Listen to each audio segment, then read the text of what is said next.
After studying this module, you shall be able to define decision making, understand when and why decision making is accurate, state how alternatives, beliefs, and consequences influence decision making, and summarize the heuristics for decision making. In the previous module, you studied that cognitive psychology investigates various dimensions of thinking in terms of internal cognitive processes such as reasoning, logic, problem solving, memory, and language. A large portion of the study of thinking also deals with how people make decisions and choices, and how decision making is an integral part of thinking. You also got acquainted different types of thinking and stages of creative thinking. In this module, we will focus on the discussion on decision making and how it is closely related to thinking, logic, and reasoning. Let us first try to define what is meant by decision making. Take a pause and think of all the decisions and choices you made yesterday. Your everyday routine requires you to take a lot of decisions, some of that which you may not even be conscious of. The seemingly mundane question of when to wake up in the morning, how to ensure that one will wake up on time, how to time oneself and what to do before one leaves home for college or work, what to carry to college, what to wear, how to reach college, which route and means of travel would be optimum, what to do in the free time at college, when to return home, what plans to make with friends, which calls are urgent and to be returned, what to share with other people and not to share, what and how much to eat, from where to procure food, what to prepare for examinations, and so forth. The list is non-exhaustive. In all fields of human endeavor, such as business, economics, politics, teaching, and otherwise everyday business, people are making decisions almost all the time. In fact, at each step of daily life, we are making decisions about the course of action. Decision making is so integral a part of our lives that we seldom think about decision making really. Decision making can be regarded as the cognitive process resulting in the selection of a belief or a course of action among several possible alternatives. It involves identifying and choosing alternatives based on values and preferences of decision maker. Decision making is inseparably intertwined with problem solving. When faced with a problem, one makes an estimate about the situation and decides what the situation of the problem is and how we would like to solve the problem. Subsequently, one looks for possible strategies to achieve the goal or end state. Let us now look at the ABCs of decision making. That is, A stands for the alternatives, B stands for beliefs, and C for consequences. While solving any problem, we come across a number of possible alternatives. For choosing among the alternatives, one has to think about all the possible or likely outcomes. This is not a simple and straightforward task. It involves much deliberation and a number of cognitive processes such as attention, perception, encoding, decoding, remembering, recalling, memory, problem solving, strategizing, and so forth. This will make it happen. Think about a topic that you discussed with your teacher in the class, or any personal aspect that you might have been worrying about. In both the cases, you may have reasons for your opinion and arguments formed. The ability to reason is responsible for your cognitive process of decision making and choosing among alternatives. You may also have noticed that in economics or in mathematical computation, decision making is more calculated and one can predict outcomes with much more certainty. These decisions turn out to be more rational decisions. In reality, there are certain factors that affect decision making abilities and cause people to make irrational decisions. Decision making in the real world is not always a straightforward task. Think of a real life problem and try to solve it using deductive reasoning.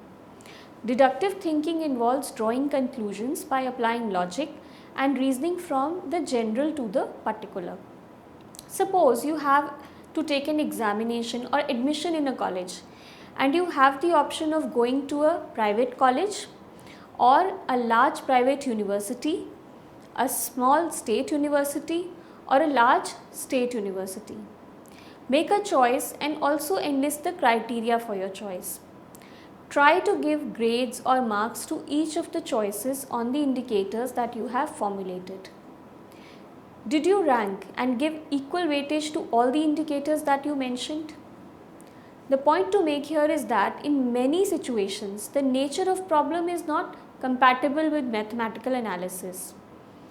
According to Tversky, while making decisions, we select alternatives by gradually eliminating less attractive choices. He called this elimination by aspects, since in this a person eliminates the less attractive choices or alternatives by making a sequential evaluation of the attributes or aspects of the situation. If some of the alternatives do not meet the minimum criteria, then those aspects are eliminated. According to Tversky and Kahneman, a decision maker's conception of the acts, outcomes and contingencies associated with a particular choice constitute a decision frame. This frame adopted by someone while making a decision is controlled on the one hand by the norms, beliefs, habits and personal characteristics of an individual, and on the other hand by the formulation of problem and its consequences. The role played by an individual's beliefs and meanings associated with words and tasks lie at the core of human thinking. At a wide range of reasoning and decision making tasks, people are biased and fail to answer using correct logic and probability theory.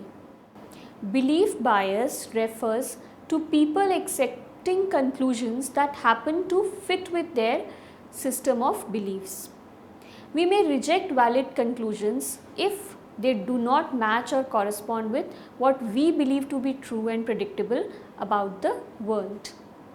Belief bias is especially powerful when reasons are based on conclusions only. It states that people tend to judge syllogisms with believable conclusions as valid, while they tend to judge syllogisms with not believable conclusions as invalid. All decision makers are faced with alternatives and subsequent course of actions. Depending upon the environment in which these actions are carried out, each action will lead to one or more outcome, and these outcomes further feed into future thought and action. Individuals evaluate the utility of each action and its possible consequences. According to utility theory, people make decisions by choosing one course of action from among the possible alternatives that yield the greatest benefit or is the most desirable outcome. As per this theory, people assign a utility value to all possible outcomes or consequences, weigh these utilities, predict their probability of occurrence, and then choose the best possible course of action. This is the one that is likely to yield largest benefits. But are you always able to predict the consequences of situations with certainty? People normally have only a restricted view of the consequences their actions may produce. Think if decisions made involve risk, or they are always risk free. The chances are that your answer is that many a times we are involved in making decisions about issues that involve certain amount of risk. Take a practical problem to which stream to pursue after school. This involves making decision about the stream, which course to pursue, which college to apply at, whether to choose a course over college or vice versa, and so forth. The choice of any of these involves some risk, and all conditions and future prospects cannot be fully calculated beforehand. In some of the other matters, such as choice of medicine or hospital, or whether to undergo a life-threatening operation or not, it involves larger risks. Most decisions of consequences are made under risk and uncertainty. How do people then make decisions when under risk and uncertainty, where the probability of outcome is not fully known? Reasoning under uncertainty requires an assessment of probability, so decisions get influenced by how we judge subjective probability. According to decision theory, solution to any problem can be calculated by weighing the expected utility of each course of action by probability that it will occur. In addition to these, how a problem is framed, known as the framing effect, affects our decisions. The framing effect states that the framing of a question or a problem, even though the probabilities are identical in a context, leads to different choices. A problem can be described in different ways and therefore evoke different decision strategies. Whether a problem is identified in terms of losses or profits will affect how we see the consequences. This definitely affects our decisions over the alternatives, and finally which alternatives will we choose. In general, choices that involve losses as compared to those that incur profits are perceived as risk taking. In case a problem is specified in terms of gains, people tend to use risk aversion strategies. When the description of a problem is done in terms of losses, people tend to apply risk taking strategy. Simply put, people avoid risk when they see a sure gain, and they take risk when they see almost an equal chance of loss and gain. Hall, Aris and Todorov described that when individuals encounter too much knowledge, it may interfere or impede their ability to make rational decisions. This is termed as illusion of knowledge. Moreover, people seem to over-rely on intuition and gut feeling instead of more demanding deliberative reasoning when making decisions. In the process of reasoning and decision making, people often make use of certain heuristics which lead to quick conclusions. These heuristics will be discussed in the next part. During 1970s and 80s, there was a growing body of research that pointed out the fallacies of applying normative statistical theories to human judgments for decision making under uncertainty. Representative and availability are heuristics that distort our ability to make decisions in fully rational ways as described by normative models of statistical reasoning. According to Kahneman and Tversky, in making predictions and judgments under uncertainty, people do not appear to follow the calculus of chance or the statistical theory of prediction. Instead, they rely only on a limited number of heuristics which sometimes yield reasonable judgments and sometimes leads to severe and systematic errors. Kahneman and Tversky thus produced some heuristics which are quick and easy solutions to complex decision making. To explain the first important heuristic called the representativeness of heuristics, Kahneman and Tversky state that people assign a high probability of occurrence to events that are representative or typical of a class. A representative event is the one that is highly similar to most of the other in a population or class of events. In addition to that, if an event is highly similar to the process that generates it, then it is considered representativeness. Gamblers often fall prey to the use of representativeness heuristics. The gambler's fallacy refers to the mistaken belief that future tosses of a coin, drops of the ball or rolls of a dice in crap are not independent of the past events. If you witness 4 rolled on the dice 5 times in a row, then you are likely to bet against 4 coming up in the next roll as well. Gamblers and other people expect events to even out in a short run. However, events even out in a long run. In another experiment, presented their participants with a picture of a man chosen randomly from the population of US who wear glasses, speaks and reads a lot. Is he more likely to be a librarian or a farmer? Most of the participants answered that he is a librarian, which is again an effect of representativeness heuristics. The second heuristic used to estimate probabilities is based on the ease with which our mind can recall relevant examples. We are here talking about availability heuristics. When deciding whether to buy a particular product, for instance, washing machine, television or stocks of a company, you might recall what you have heard on television or print advertisements or business news. You are most likely to buy that product or stock which you have heard more or simply which can be readily available from your memory. The availability heuristic suggests that if relevant examples can be readily retrieved from memory, then the class of events must occur with high probability. In a series of other experiments conducted, subjects were asked to read a list of names of men and women and tell whether the list contained the names of more men or more women. The subjects overestimated the frequency of the gender that was more famous. The reasons for such a choice was the fact that the names of famous people were readily available to the mind. Also, Tversky and Kahneman found that sometimes people arrive at poor conclusions when their decisions are based on past experiences.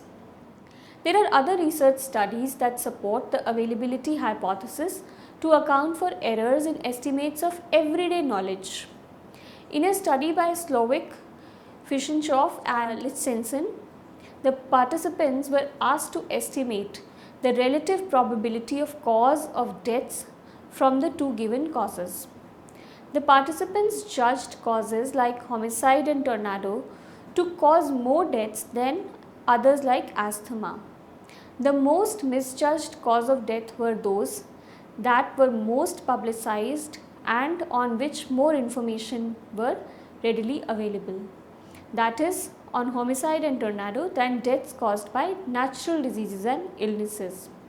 The authors reasoned that because the lethal events such as accidents, cancer, tornado receive wider media coverage, they appeared as more available causes of deaths. Has it ever happened that after an event, someone claims that he or she knew it all along under the observed conditions that the particular event will happen? The availability heuristic also helps explain another common bias in human risk perception. Once event X happens, it is easy to believe that event X was inevitably going to happen. Hindsight bias refers to the fact that people confidently judge that they knew an event would occur after it occurs. After the event, the person is highly likely to say, "I knew it all along." It is so because once the critical information about an event is known, one cannot put it aside or ignore it. It overrides in our mind, and collection of memories and sometimes also imagination about certain situations at hand may distort our confidence in future judgments that we make. Also, by choosing only the most obvious aspects while making a certain decision, as in availability heuristic, we often tend to neglect some really important aspects and consequences, their outcomes. Now let us move to fast and frugal heuristics. Consider if human thought processes find a good solution to problems in their environment rather quickly and with little information, then they will all be well adapted to that environment. Here, instead of comparing human thinking with logic and normative rationality an alternate view of thinking and decision making is floated, where one looks for optimum solution which demands a minimum of investment of time and cognitive resources and highlights highly adaptive modes of thought. A fast and frugal heuristic is a cognitive process that searches for minimal information and consists of building blocks that exploit evolved abilities and structures in the environment. For example, the visual system has evolved to track objects in space. We are aware that the visual environment is structured with respect to the relations of objects, that distance as measured by visual angle, and is also receptive to the changes that take place in those relations over time. How does then a fielder catches a cricket ball once it is hit by the batsman and is bound for a particular trajectory and direction? From a normative view of mathematical calculations, the fielder will solve a set of differential equations to compute the trajectory of the ball, taking account of the ball's initial velocity, angle and distance from the batsman. These facts will then be supplemented with air resistance and wind resistance of that particular day or moment. This is a complex cognitive exercise that requires a reasonable time for computation. From the perspective of fast and furious heuristics, the fielder does not need all this information and computation.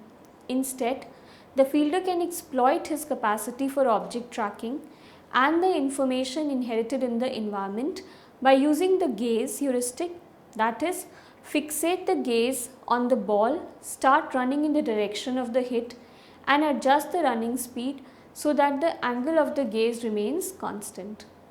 In this entire task, the singular piece of information that is most significant for the brain in order to catch the ball is to attend to the angle of the gaze between the eye and the ball. All this will be relative to the ground. Consider another example.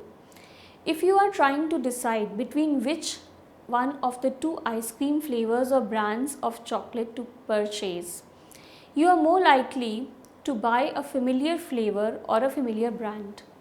Choosing the most recognizable name is an excellent fast and frugal heuristics.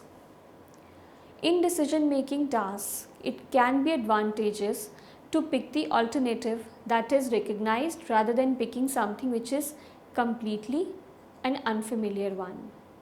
Another example of fast and furious heuristics relies on finding one good reason to make a decision and then stopping the search. The take the best heuristic searches for cues in order of their validity.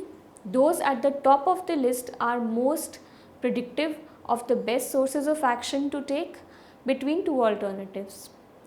These heuristics start with the most valid cues and determine whether it distinguishes between the two alternatives. If it does, the search is stopped and the best option is chosen. If it does not, then the second most valid cue is assessed. The essence of the take the best heuristic is to stop the search upon finding the first discriminatory cue. Now let us quickly summarize what we have already studied.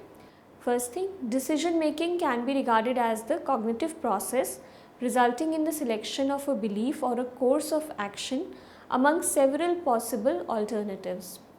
While solving a problem, we come across a number of possible alternatives which are affected by our beliefs and our likely consequences. In elimination by aspects, a person eliminates the less attractive alternative by making a sequential evaluation of the attributes or aspects of the solution. Belief bias refers to people accepting conclusions that happen to fit with their system of beliefs. Utility theory states that people assign a utility to all possible outcomes or consequences, weigh these utilities, predict their possibility or probability of occurrence, and then choose the best possible source of action. The framing effect states that the framing of a problem, even though the probabilities are identical in a context, leads to different choices. When individuals encounter too much knowledge, it may interfere and impede their ability to make rational decisions. This is termed as illusion of knowledge. Representativeness heuristic means that people assign a high probability of occurrence to events that are representative or typical of a class. The availability heuristic suggests that if relevant examples can be readily retrieved from the memory, then people tend to believe that the particular class of events must occur with high probability. A fast and frugal heuristic is a cognitive process that searches for minimal information and consists of building blocks that exploit evolved abilities and structures in the environment.